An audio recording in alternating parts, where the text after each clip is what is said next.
She heard Eli Boone bartering her like livestock at the trading post, 200 gold coins and a bottle of whiskey.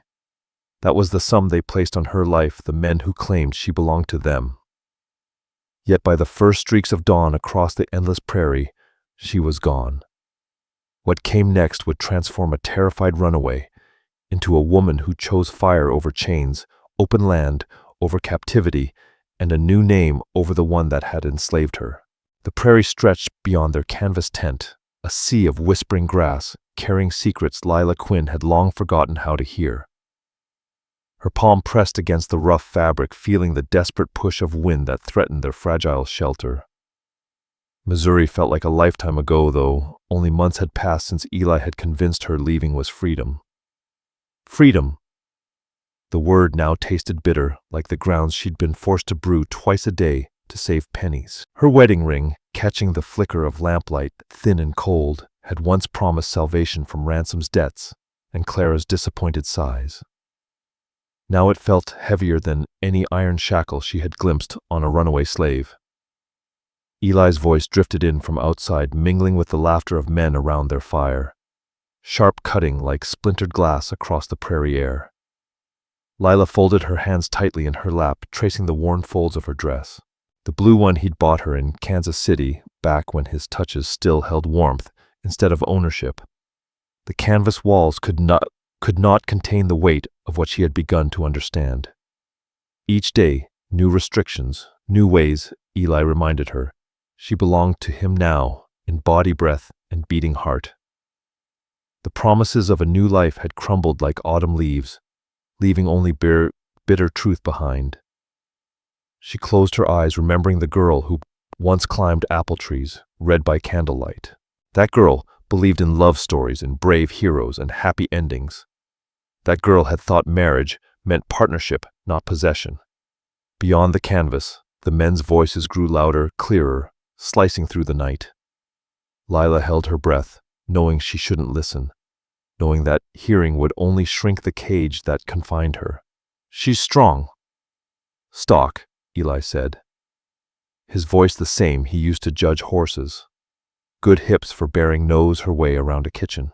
Lila's hand shot to her mouth, pressing hard to stifle any sound. Her heart hammered like a bird trapped in a cage. "What you asking for her?" The question came from Wardic eyes, following her with the same hunger she had seen in wolves circling wounded deer. 200 gold plus that Kentucky whiskey you've been saving." The world tilted. Lila gripped the edge of the rough wooden table knuckles, white as bone. The blue dress suddenly felt like burial clothes. "That's mighty steep for your goods." Wardic laughed, a sound that made her skin crawl. "But reckon she'd clean up nice. Been thinking I need a woman to warm my bed and tend my affairs." Eli continued as if she were a horse he was breaking. "Quiet obedient won't give you trouble." Each word fell like stone in still water, sending ripples through Lila's understanding of all she thought she knew. Eli wasn't simply tired of her. He was selling her, trading her like cattle, hands trembling.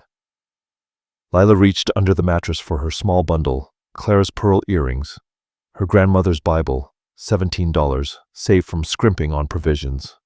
Not much, but it was hers. Outside, the men shook hands, their deal sealed with the casual ease of merchants discussing grain. Lila pressed her face to the canvas, watching Eli pocket Wardic's coins, the same hands that had once caressed her, now counting her worth. She thought of the Apache lands they had crossed to reach this place, the vast emptiness that had terrified her, then now calling like a prayer. The prairie had seemed hostile on the westward journey, but the true wilderness existed within the walls men built to contain women. As the group dispersed to their own fires, Lila made her bargain with darkness. She would not be sold.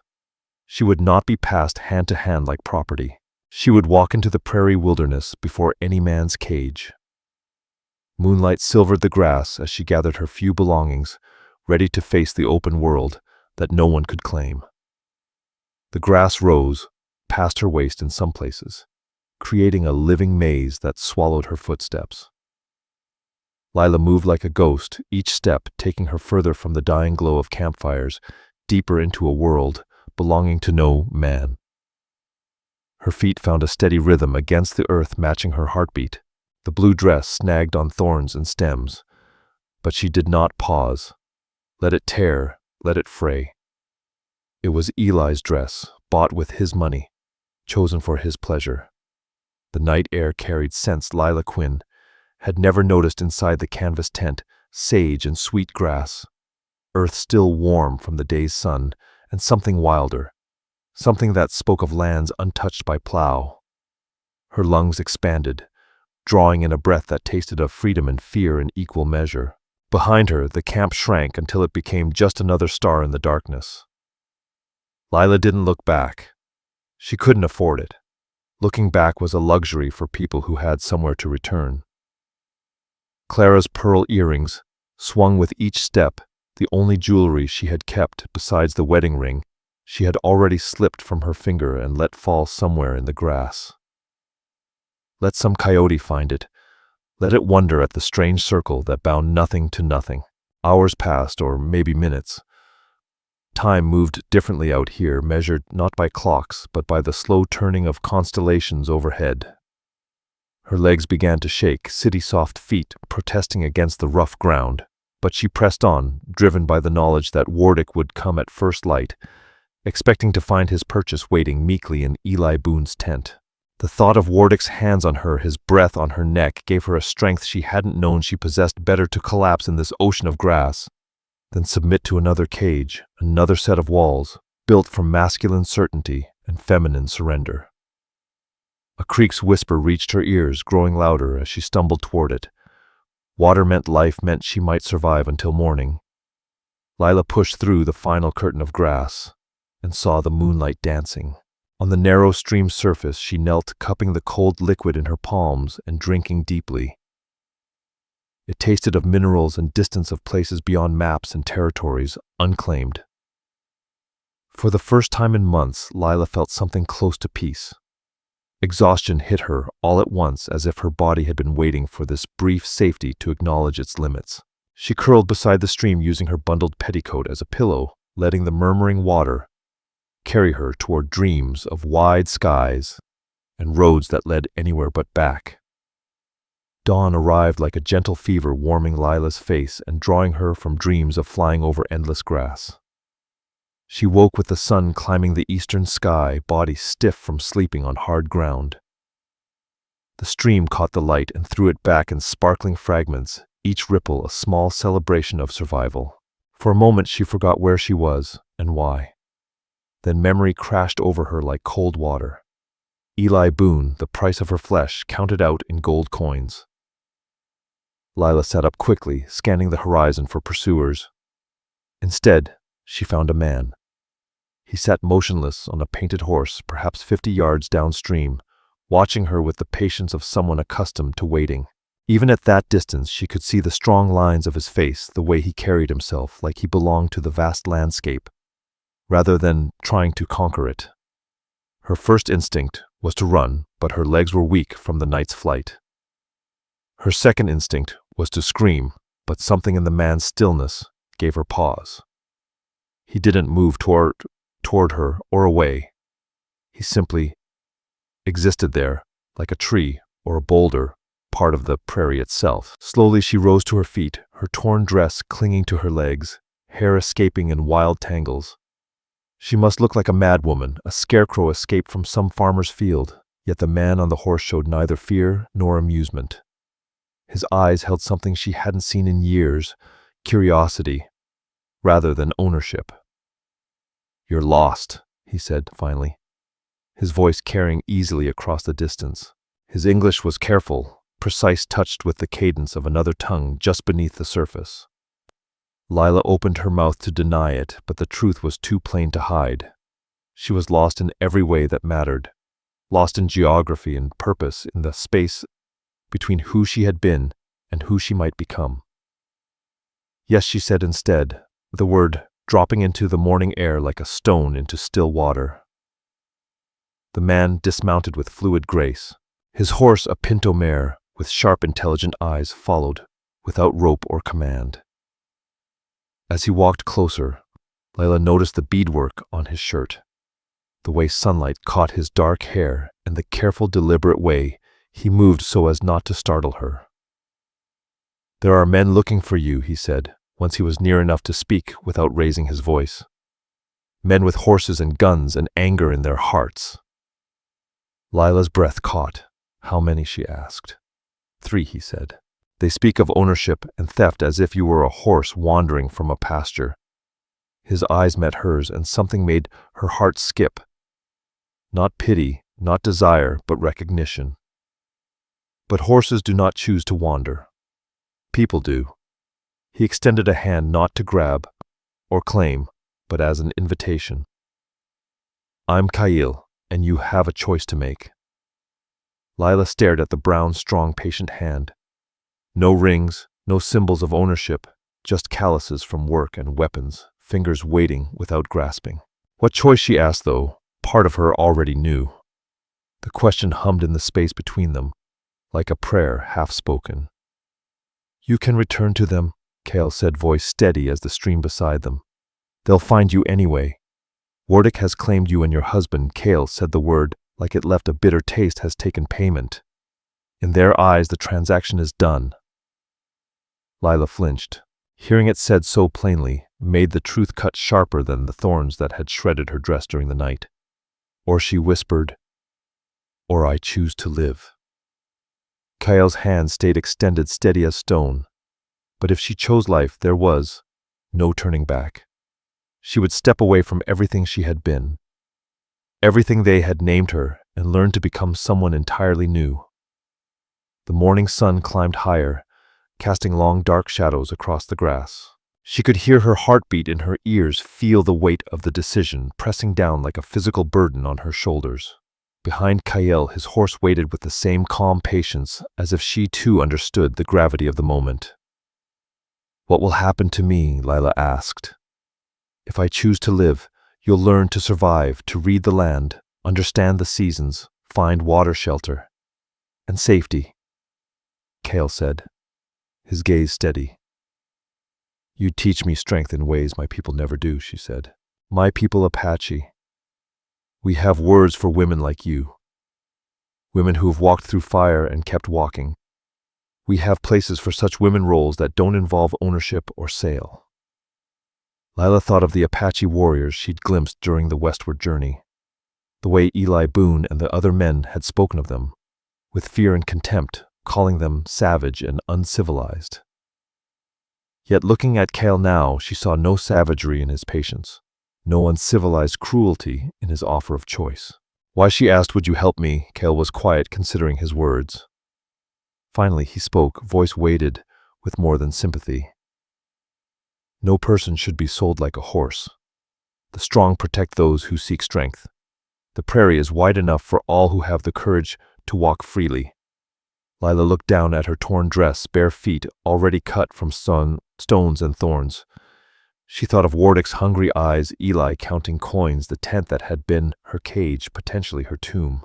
Then she thought of the endless sky, stretching in every direction, belonging to no one and everyone. Sky with no walls, no boundaries, no price tags hanging from its clouds. She reached out, took Kyle's hand. Kyle's horse accepted her presence with the same calm patience as its rider. "Her name is Ayana," he said as he helped her up behind him. "I've carried her safely for 7 winters. Lila wrapped her arms around Kyle's waist, feeling the steady rhythm of his breathing, the solid warmth of someone who had never doubted his place in the world. They rode north, following deer trails and stream beds, paths that flowed with the land rather than carved against it. She had expected a desperate, frantic escape, but Kyle set a measured pace that spoke of confidence, not fear. "They will follow," he said when she asked about Eli, Wardick, and Jace. "But they follow with anger, not wisdom. Anger makes men careless, predictable. Will be where they don't think to look." The sun climbed higher as they traveled, transforming the cool morning into warmth, bringing life to the prairie. Lila felt her city-soft muscles protest the unfamiliar position, but she said nothing. The discomfort was a small price for the growing sense of space, for the miles putting distance between her and everyone who had tried to own her. Tell me about your name, Kyle said as they paused at a shallow creek to let Ayana drink. The one they gave you, Lila Quinn. The word felt strange in her mouth, like a garment that no longer fit. It means you, Kale added thoughtfully. I think. A female sheep. Names have power. They shape how others see you and how you see yourself. A sheep's name for a sheep's life, owned, guided, eventually slaughtered, for someone else's profit. The honesty stung. Lila winced, but could not deny the truth. Her life had been a series of pastures, each promising safety, but slowly shrinking her freedom. Ransom's house, Eli's tent, Wardick's bed, each just another gate closing behind her. What does your name mean? She asked. Fearless warrior. Kale's mouth curved in what might have been a smile. Though I was quite afraid of lightning as a child.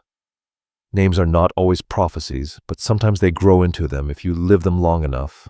They remounted and continued through sage patches and scattered wildflowers Lila couldn't name. The horizon seemed to widen with each mile offering possibilities she had never imagined. Where are we going? She asked. To my grandmother's winter camp, Kale said. She is a medicine woman, keeper of old wisdom. She will know what to do with you. A flutter of anxiety stirred in Lila. What if she doesn't want me there? What if she sees me as an outsider, or worse, an enemy?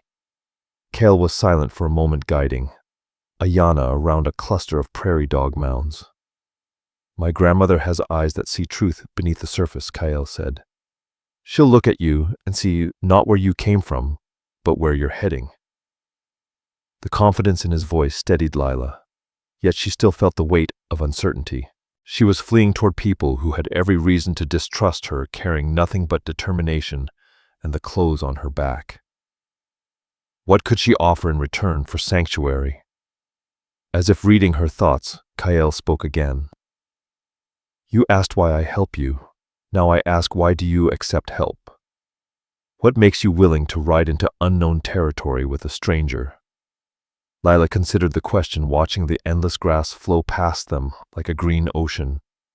Because unknown, she said at last. Unknown. Territory is better than known captivity, she continued. Because a stranger who offers choice is kinder than a husband who offers none. Good, Kyle said, and she could hear approval in his voice. Remember that feeling. You'll need it in the days ahead. That evening they made camp beside a natural windbreak of sandstone formations rising from the prairie like ancient monuments. Kyle showed Lila how to gather dry grass for heat and hide light from prying eyes.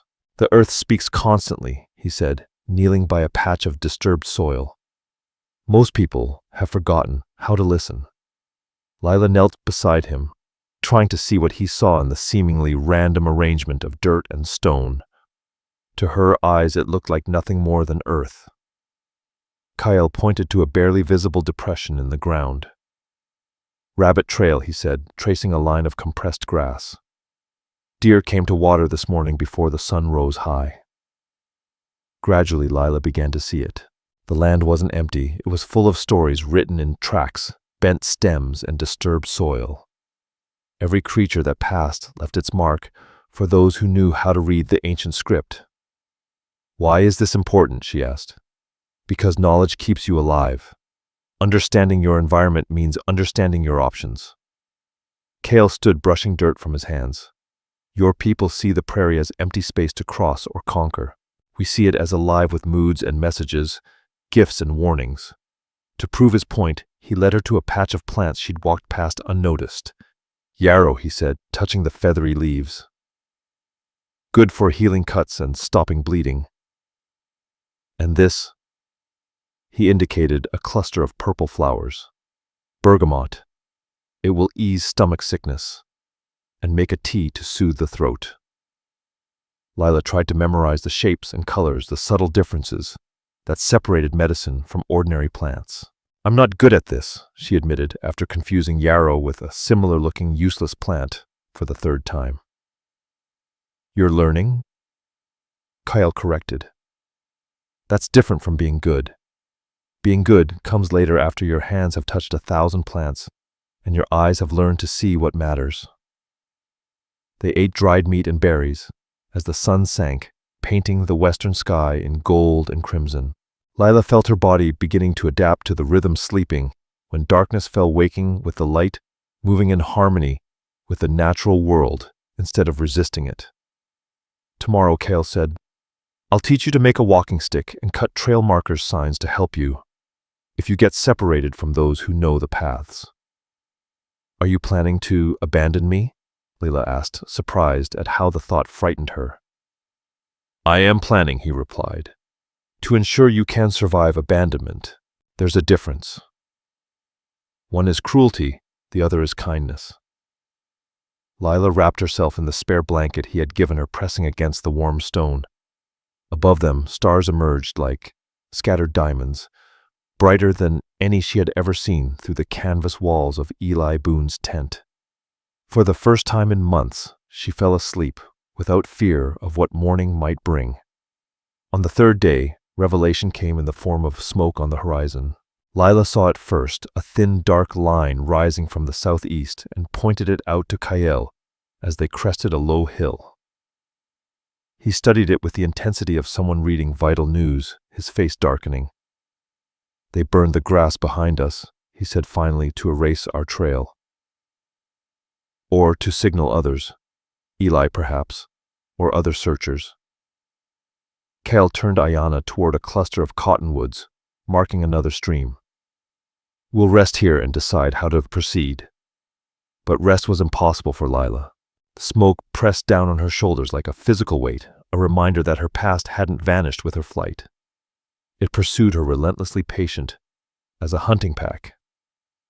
While Kyle tended to his horse, Lila walked to the stream's edge, staring at her reflection in the slow-moving water. The face that looked back was barely recognizable, hair, tangled and sun-darkened skin, already showing the wind's and sun's effects, eyes holding something she had never seen before. Not just fear or determination, though, both were there. Something deeper glowed within Lila Quinn, like banked coals waiting for wind. You see it now, Kyle said, appearing beside her, without a sound. See what she asked. The fire that lives inside you, the one they tried to snuff out, but could not. Lila touched her reflection in the stream, watching the ripples distort her features. I don't feel fire. I feel frightened, lost, and... Fire does not always roar, Kyle interrupted gently. Sometimes it burns steady and quiet, warming those who need it, lighting the path for those walking in darkness. Your fire kept you alive when they tried to buy and sell you like cattle.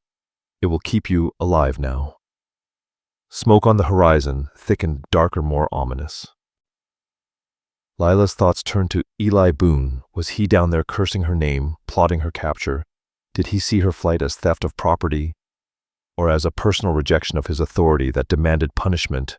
I never fought back before, she said suddenly, voice trembling. Never once. When your father arranged your marriage to pay debts, you accepted it. When Eli showed his true nature, you endured. When he was taking aim, Kyle said, choosing life over submission was fighting. You fought with the only weapon you had, your refusal to surrender. Lila thought about this as they broke camp and rode north, smoke shrinking behind them, but never disappearing completely. Something was shifting within her, a fundamental change in how she understood her story. She had always been acted upon a character in others' tales, but fleeing Eli, accepting Kale's help, choosing the uncertainty of the prairie over the certainty of sail, these were acts of authorship, ways to write her own narrative. The realization thrilled and terrified her. If she was the author of her story, she was responsible for its direction, conflicts, and resolution. No one else would save or damn her. The choice, as Kale had said, was entirely hers. That evening, beneath a canopy of stars, Lila felt anticipation she hadn't known in years. Not fear, not worry, curiosity for what she might make of her life. The fire within her, banked but not extinguished, began to burn brighter. On the fourth morning, the hunters found them. Lila awoke to Kyle's hand on her shoulder, gentle but urgent. She opened her eyes to see him crouched beside her finger, pressed to his lips, a universal gesture for silence. Dawn was still an hour away, but the darkness felt different charged. How many, she whispered. 3 riders approaching from the south, Cheyenne said. They moved without stealth, as if they believed themselves the only hunters in this territory. Lila's blood ran cold. Eli Boone and likely Jace Wardick's partner in various unsavory enterprises. Men who saw her flight not as an assertion of dignity, but as theft of rightfully purchased property. Cale moved with efficiency, gathering their few belongings and preparing Ayanna for travel. Even as he worked, Lila saw tension in his shoulders, the way his eyes scanned the horizon constantly. They were outnumbered. Cale appeared calm at the prospect of violence, but Lila wasn't sure she could live with blood spilled on her behalf. Let me go to them, she said suddenly. Cale froze, a bridle half fastened in his hands. What if I surrender myself? They'll have what they came for. She gestured helplessly, unable to voice the fear that he might die protecting her. No, Cheyenne said, flat and final, carrying absolute certainty. If they take you back, they will not take me back. He finished preparing Ayanna and turned fully to face Lila. In the pre-dawn shadows, his face sharp and angular, his voice carried steady conviction. Have you chosen life? I will not let you choose death because it seems easier. Lila felt tears threaten gratitude, terror, and something else unnamed. I don't want you hurt because of me, and I do not want you hurt because of them. Cale swung onto Ayanna's back, extending his hand. We are not surrendering, we are moving forward. As they rode north through the pre-dawn darkness, Lila reflected on the nature of protection. Eli had promised safety from her father's creditors, from spinsterhood, from the uncertainty of unmarried life. But his protection had been a cage suffocating slowly. Cale's protection felt different, space opening instead of walls closing. He wasn't sheltering her from the world. He was teaching her to navigate it. The distinction was crucial, even if she could not yet articulate why. Behind them, barely visible in the growing light, 3 dark figures crept across the prairie with grim persistence, men who believed they were entitled to the chase. Lila pressed her face against Kyle's back, focusing instead on Ayanna's steady rhythm, the gradual lightening sky and the way the prairie stretched endlessly in every direction. Somewhere ahead lay Kyle's grandmother, the medicine woman who might offer sanctuary. Behind them, Lila Quinn's former life pursued her with the relentless certainty of men who could not accept that what they believed they owned might choose to own itself. Between past and future, Lila rode toward a confrontation she could neither avoid nor predict. But for the first time in her adult life, she wasn't facing it alone. The confrontation came at midday in a shallow valley where a creek wound between low hills dotted with sage. Kyle had hoped to reach his grandmother Maeve's camp before their pursuers caught up, but Ayanna carried double weight while their horses, fresh and driven by fury, pressed on. Eli Boone's voice cut across the valley like a whip crack. That's far enough, boy. You've got something that belongs to me.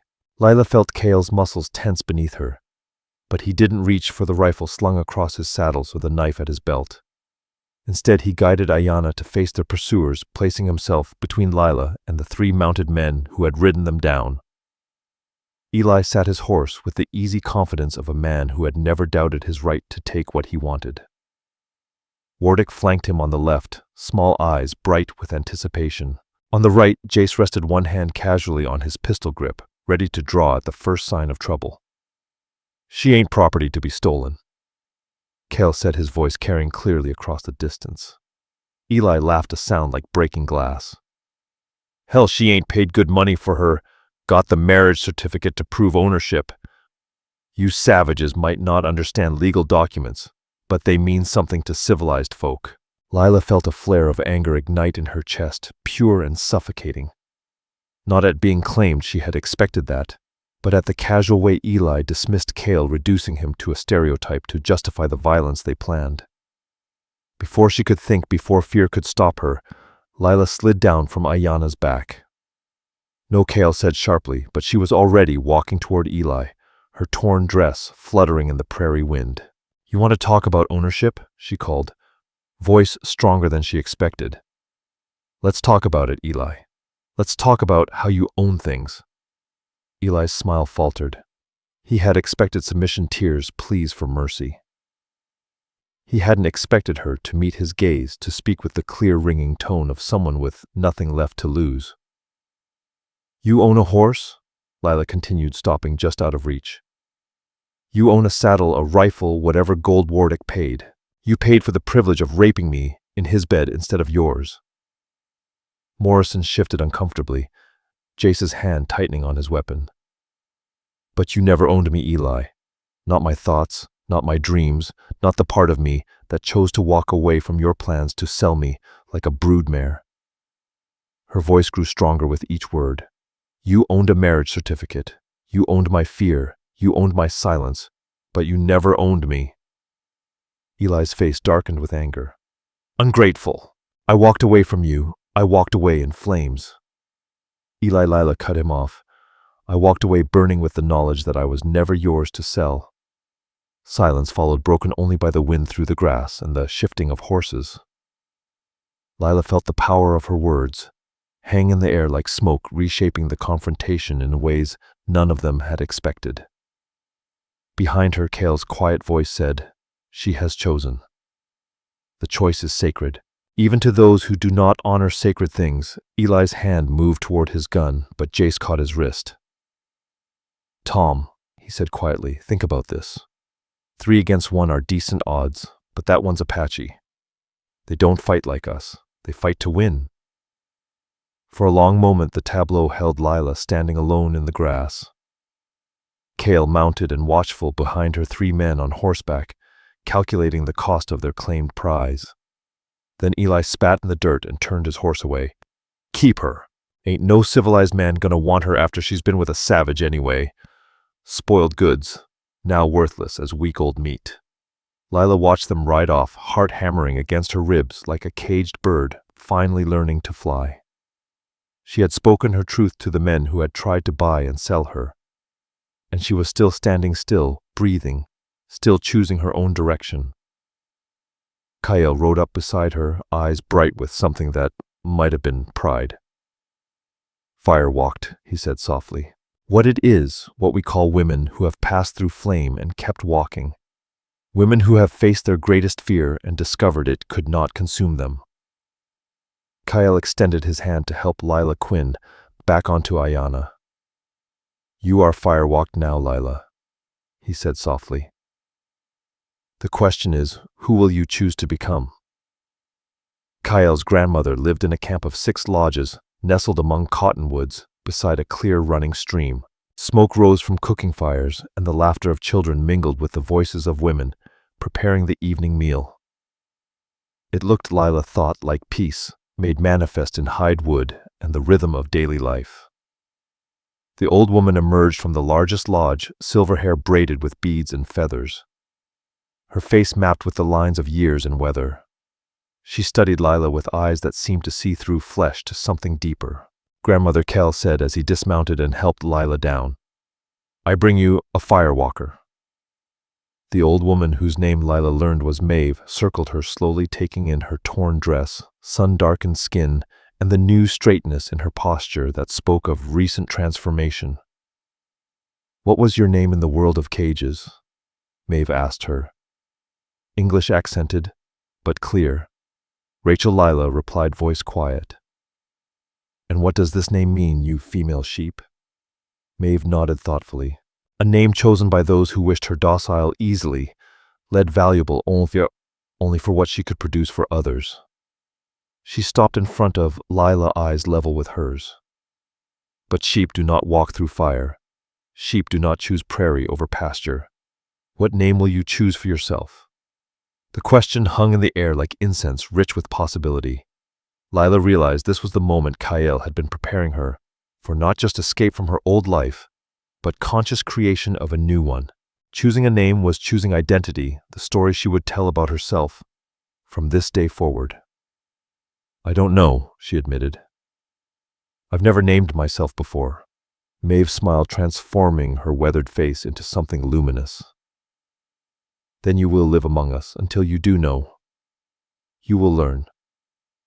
Our ways perform our work, share responsibilities, and when you discover who you are beneath the layers others imposed, you will speak your true name, and we will recognize it.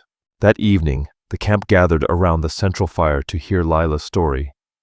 She told it plainly, without embellishment or self-pity.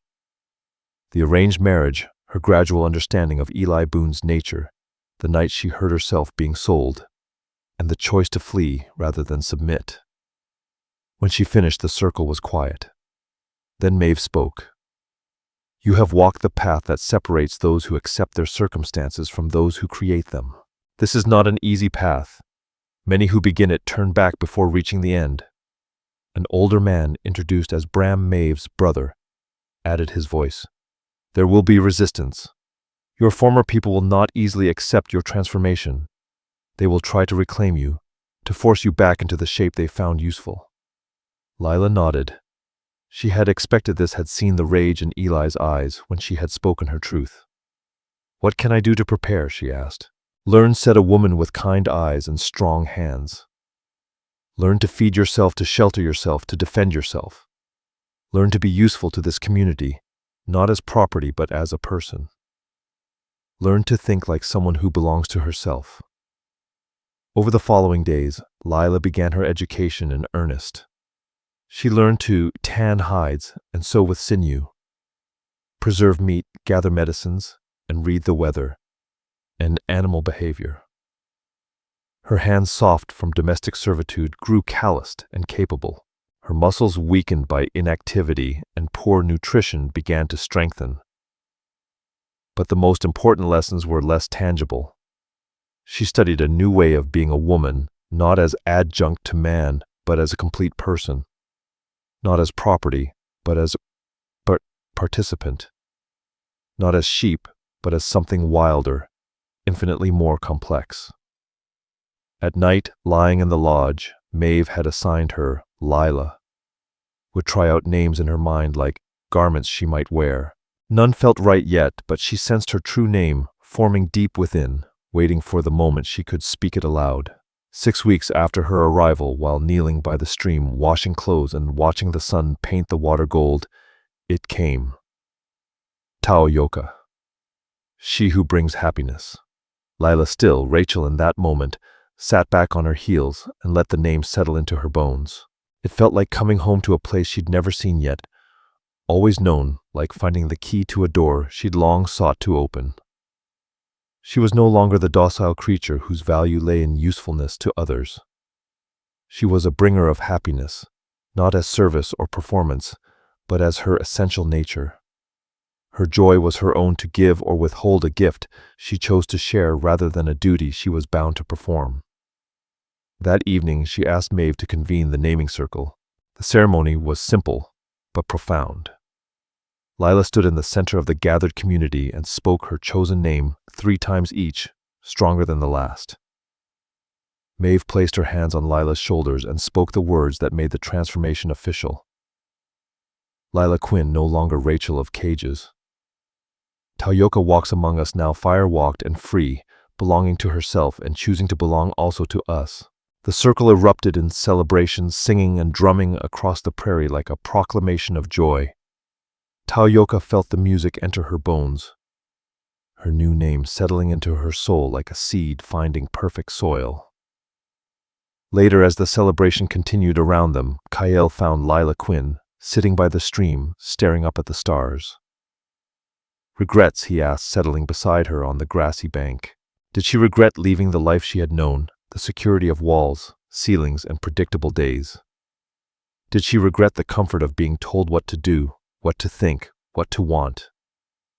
No, she said finally, and meant it completely. No regrets, only gratitude for what he asked. For the morning you found me by this stream, for the choice you offered, for showing me there was another way to live. She turned to him, this man who had appeared in her darkest hour like an answer to a prayer she hadn't known how to pray. So, You saved my life, Kyle. He shook his head gently. I offered you tools. You saved your own life by choosing to use them. Lila thought about the distinction between being saved and saving oneself. It seemed important, though. She wasn't sure she understood all the implications yet. What happens now? She asked. Now you live, Kyle said simply. You wake each morning and choose who to be that day. You learn, grow, and contribute to this community that has claimed you as family. You become whoever Lila is meant to be. The stars wheeled overhead, ancient patterns writing stories across the darkness in a language older than human speech. Lila felt herself part of something vast and timeless, connected not just to the people around her, but to the earth itself, the sky, and the endless possibilities of each new dawn. She was no longer waiting for someone else to write her story. She was writing it herself, one choice at a time, one day at a time, one moment of courage at a time, and for the first time in her life, she couldn't wait to see what came next. By autumn, Lila had begun construction of her own lodge. The work was slow, deliberate. Each element was chosen and placed with the intent of someone creating not just shelter, but a symbol. This was to be her first home, the first space that belonged entirely to her. Tali helped her select the location. A slight rise overlooking the stream, positioned to catch the morning sun and shield from winter winds. The other women taught her the complex techniques of hide preparation and frame construction, but let her make all decisions about design and decoration. Lila chose to mark her lodge with symbols of fire and roots, flames carved into wooden supports. Root patterns burned into the hide covering. When asked about the meaning, she explained that the flames represented her journey through fire, while the roots spoke of her commitment to grow deep in this new soil. The work occupied her hands while her mind processed the deeper changes occurring within her. Each morning brought small revelations about who she was becoming. She discovered she had a gift for reading weather patterns, sensing storms hours before they arrived. She could calm frightened horses with nothing but patience and presence. Most surprisingly, she learned a talent for storytelling, taking experiences from her former life and transforming them into narratives that helped other women understand their own situations. Word of the fire-walked woman spread among the scattered Apache bands. Women began arriving at Tali's camp, some fleeing situations similar to Lila's others, curious about the white woman who had chosen Apache life over her own people's customs. Each visitor left changed by conversations with Lila, and each visit left Lila more certain of her purpose. She was becoming a bridge between worlds, a translator of experiences that crossed cultural boundaries. Her story of transformation resonated with women regardless of background, offering proof that radical change was possible for those brave enough to choose it. One evening, as she worked on sewing designs into her lodge covering, Cale approached carrying something wrapped in soft deer skin. A gift, he said, settling beside her in the comfortable way they had developed over months of friendship. For your new home. Lila unwrapped the bundle, carefully revealing a pair of silver earrings worked with intricate Apache designs. They were beautiful, but more than that, they represented acceptance, a formal acknowledgement of her place in the community. They're perfect, she said, removing the pearl earrings she had worn since leaving Missouri and replacing them with Kyle's gift. The pearls went into her medicine bundle, not discarded, but transformed from daily wear into a treasured memory. There's something else, Cale said, his voice carrying a note she had never heard before. Something serious. Lila looked up from admiring the earrings, noting the unusual tension in his posture. When I found you by the stream that morning, he said carefully, it was not by accident. I had been tracking your husband's party for 3 days, waiting for an opportunity to intervene. How we had heard of Eli Boone's activities, his habit of acquiring women through marriage and then selling them to other men. The tribal council decided he represented a threat that needed addressing. Cowell met Lila Quinn's eyes steadily. I was sent to stop him, he said. Lila absorbed the meaning, understanding suddenly that her rescue had been part of a larger pattern of protection and justice. You would have killed him if necessary, Kyle continued, but when I saw you by the stream, saw that you had already chosen to save yourself, I realized there was a better way. His voice softened. Justice served not through violence, but through transformation.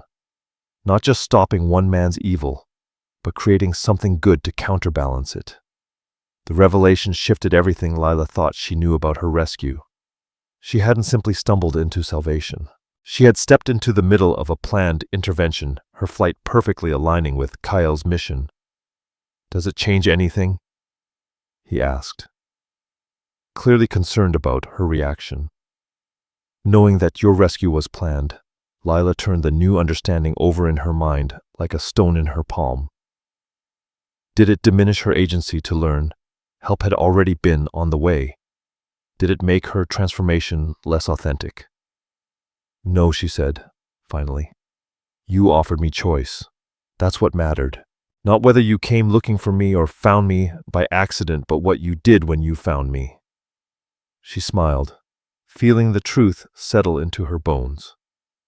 "You could have rescued me and returned me to my father. You could have killed Eli and left me stranded. Instead, you offered me the chance to become myself. That was gift, not accident." Relief flickered across Kyle's face. "I feared you would feel manipulated." "I feel grateful," Lila said simply, "and I feel ready to finish my lodge so I can start my real life inside it."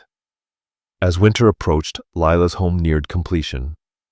Small but sufficient, decorated with symbols of her journey built for the future, she was creating one conscious choice at a time.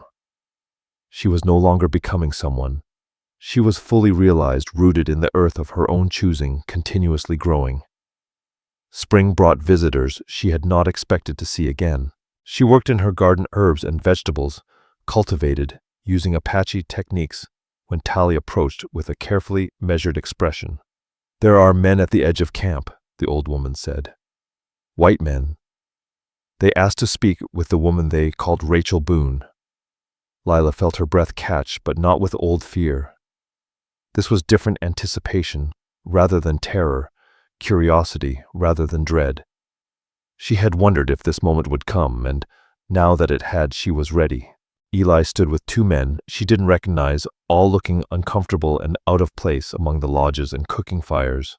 He held a leather folder in his hands, legal documents, she assumed. Marriage certificates and property claims that meant nothing here but still carried weight in the world beyond the prairie. "Rachel," he said as she approached, and she heard uncertainty in his voice. This was not the broken woman he had expected. This was someone he did not recognize, someone who moved with confidence and belonged to this place. "My name is Lila Quinn," she replied calmly. "Rachel is a name from another life," Eli gestured impatiently. "Doesn't matter what you call yourself. You're still my legal wife, still my responsibility. I've come to take you home. This is my home." Lila gestured toward the lodge she had built of the garden she had planted. The community gathered to witness the encounter. "I have no other." One of the men with Eli stepped forward, a lawyer from his dress and manner. "Mrs. Boone, I understand you may have been confused by your experiences here, but the law is clear. Your husband has legal claim to your person and property. If you return willingly, no charges will be brought against those who aided your disappearance." Lila felt the threat implicit in his words, the suggestion that her refusal might bring violence upon those who had welcomed her. But she also felt the circle of her community around her, their silent support giving her strength. "I am not property to be claimed," she said clearly. "I am a person who has chosen her life consciously and completely. No law you recognize can change that truth." Eli's face darkened with familiar anger. "You're my wife, bought and paid for. That savage's whore is what you are now, but you're still mine by law." The words were meant to wound, to reduce her to shame and submission. Instead, they clarified something that had been forming in Lila's mind for months. "I was never bought," she said, stepping closer to Eli, close enough that he could see the absolute certainty in her eyes. You bartered with my father for the right to control me, but you never owned me. You possessed my fear, my silence, my compliance, but never me." She gestured to the life she had built around her. This is what ownership looks like, not the possession of another person, but the possession of oneself. I own my choices, my work, my relationships, my future. I own my name and my story, and my right to live them as I see fit. The lawyer tried another approach. "The law." Lila Quinn interrupted, voice steady, not raising it but carrying the weight of absolute certainty. "Your law, not mine. I live now under laws that recognize a woman's right to self-determination. Laws that judge a person's worth by her character, rather than her usefulness to others." Eli Boone grew desperate, control of the situation slipping. You can't just disappear. There are consequences, legal ramifications," the lawyer added. "Yes," Leela agreed. "There are consequences. The consequence is that I am happy. The consequence is that I wake each morning grateful for the life I've chosen. The consequence is that I am no longer afraid of you, or any man who believes he can buy a woman's soul along with her obedience." She turned to face the lawyer directly. "You may have legal documents claiming authority over someone named Rachel Boone, but Rachel Boone no longer exists. She walked into fire and emerged as someone entirely new. Your papers are meaningless because the person they describe has died and been reborn." The confrontation stretched on for another hour. Thomas and his representatives, growing increasingly frustrated as every legal argument collapsed against Lila's quiet, unshakable certainty. Finally realizing the futility of their mission, they departed with threats of return and promises of consequences that sounded hollow even to them. As their horses faded into the distance, Lila felt the last chains of her former bondage snap and fall away. She was free, not just in practice but in her own understanding, no longer defined by what she had escaped, but by what she had chosen to become. That evening, as the community gathered around the fire to celebrate another successful resistance to outside interference, Lila reflected on circles, how her journey had brought her back to a confrontation with her past, but from a place of strength rather than fear. She was no longer the woman who had fled Eli Boone's tent in terror. She was Lila Quinn, fire-walked and free, belonging to herself and choosing each day how to live that belonging. She was the woman who had walked through flames and kept walking, who had discovered that the prairie was wide enough to hold all the dreams she had never dared to dream. The stars wheeled overhead in their eternal patterns, and Lila felt herself part of something vast, purposeful, and good.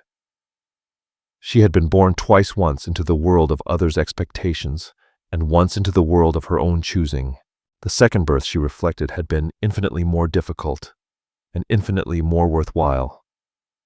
Under the watching stars, Lila settled into the deep contentment of a woman who had never been owned, not by man, not by fear, not by anything, except the fire that had kept her alive, walking toward the life she was meant to live. All stories are created for entertainment purposes and may include fictional elements or dramatized interpretations, inspired by historical settings. We use AI tools, voiceover visuals, scripts as creative assistants. However, all content is reviewed, refined, and edited by humans to ensure emotional authenticity and storytelling quality. We fully comply with YouTube's policies regarding AI-generated content and do not use any deepfake techniques or misleading recreations of real individuals. All visuals and supporting materials are properly licensed. Sharing, re-uploading, modifying, or distributing any part of this content in any form requires written permission. We appreciate your support and respect for original creative work.